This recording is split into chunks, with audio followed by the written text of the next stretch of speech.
Hi guys, hope you're doing well. Welcome to another episode of Nature Walking Tour from Freelite channel.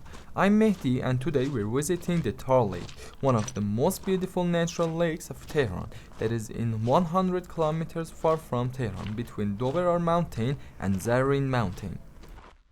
Tar Lake is in 3000 meters above sea level with a length of 1.300 kilometers and 400 meters width. The water source of Tar Lake comes from underground wells and rivers from Doberar and Zarin mountains. The depth of the lake is different in each season, but it is something between 40 and 50 meters.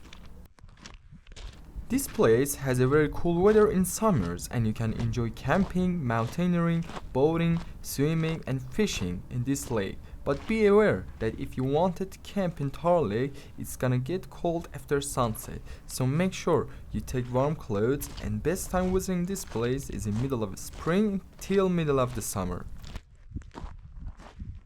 If you like this kind of videos, subscribe and turn on the bell to be notified for more videos of Tehran and Iran sites. Comment me if you had any questions, and thanks for staying with me.